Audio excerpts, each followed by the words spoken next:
பொறுமையும் புத்திசாலித்தனமும் கொண்ட வாத்து ஒரு அழகான கிராமத்தில் ஒரு பெரிய குளம் இருந்தது. அந்த குளத்தில் பல விலங்குகள் வாழ்ந்து வந்தன. அவற்றில் ஒரு சிறிய வெள்ளை வாத்து மிகவும் அமைதியானதும் புத்திசாலித்தனமுமாக இருந்தது. மற்ற விலங்குகள் அதை கேலி செய்தன, ஏனெனில் அது எப்போதும் அவசரப்படாமல் யோசித்து பேசவும் செயல்படவும் செய்தது. ஒரு நாள் கடும் கோடைகாலம் வந்தது. குளத்தில் இருந்த நீர் மெதுவாக வற்றத் தொடங்கியது. மீன்கள், தவளைகள் எல்லாம் பயந்து ஓடின. சில விலங்குகள் ஒருவரையொருவர் குற்றம் சொன்னன. சிலர் தேவையில்லாமல் சத்தம் போட்டனர். ஆனால் அந்த வாத்து அமைதியாக இருந்தது. அது தினமும் குளத்தின் சுற்றிலும் நடந்து நீர் எங்கே இருந்து வருகிறது என்று கவனித்தது.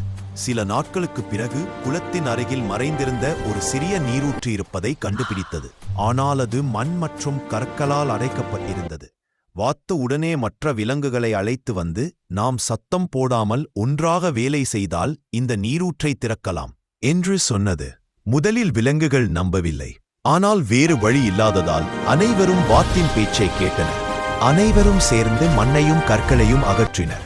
சிறிது நேரத்தில் தூய நீர் ஓடத் தொடங்கியது. குளம் மீண்டும் நிரம்பியது.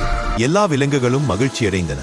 அப்போது அவர்கள் வாத்திடம் மன்னிப்பு கேட்டனர். நாங்கள் உன்னை தவறாக நினைத்தோம், நீ மெதுவானவள் அல்ல, புத்திசாலி என்றனர்.